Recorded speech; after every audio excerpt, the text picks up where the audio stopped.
What I'd like to do today is teach you how to read a formula without doing any math. Formulas, even without any numbers attached to them, can tell you some pretty significant information, and it's really simple to learn how to apply this little trick I'm going to teach you. 2 minutes, but it's a wonderful thing to have in your back pocket as you advance in your academic career. Now, assuming that everything else is held constant, which is an assumption we do have to make to apply this method, there's really only two different places where variables can be relative to each other. They can either be on opposite sides of the equation. One variable is on this side of the equal sign, the other variable is on that side of the equal sign, or they can be on the same side of the equation. So here we see the two variables are on opposite sides of the equation. And remember, everything else is held constant. And again, just to emphasize that numbers don't matter, I'm going to just use a diamond and a square. And we're being told here by the formula that the diamond and the square are equal to each other.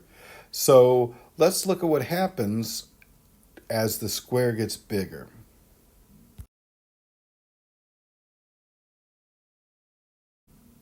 So what we can see is that as the square gets bigger, in order for this formula to remain true, and it must be true because they're equal to each other, it says so, that as the square gets bigger, the diamond also has to get bigger. And they don't have to necessarily be equal to each other from the start, right? Here we have a situation where the two variables are on opposite sides of the equation, and clearly the diamond isn't as big as the square. However, k is the constant. Some number multiplied by the diamond makes it equal to the square. Now, k is the standard way in science that somebody would say there's a constant applied to this variable, some constant variable. So it could be a 2, it could be a 10, it could be anything, but it won't change if it's k. So now let's take a look and see what happens as the square shrinks. What does the diamond have to do in order for this equation to remain true?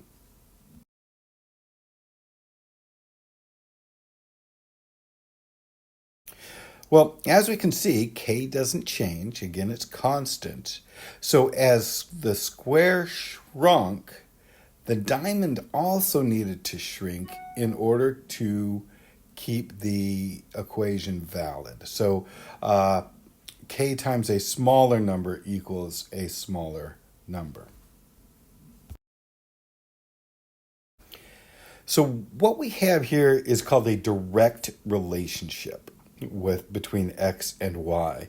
And so variables that are on opposite sides of the equation from each other are what is known as directly proportional to each other. X is directly proportional to y. And if everything else is held constant, then what that means is that whatever change happens to one variable, that exact same change will be mirrored by the other variable. If x gets larger, y will get larger. If y gets smaller, x will get smaller. Again, under the assumption that everything else is held constant. So here we have the other scenario where x and y are on the same side of the equation, and we can see here that x times y equals some constant number, k.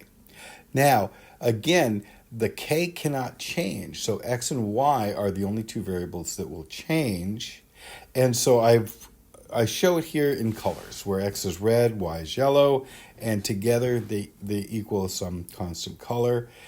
Basically, it means the square that they're in cannot get any larger.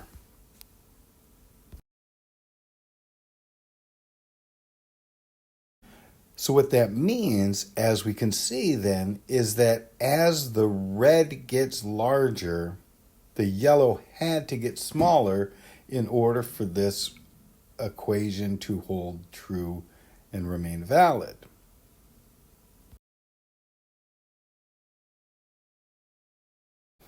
And we can see that it remains valid the other way, where if y, or the yellow, gets larger, that can only happen if x gets smaller, if the red portion gets smaller.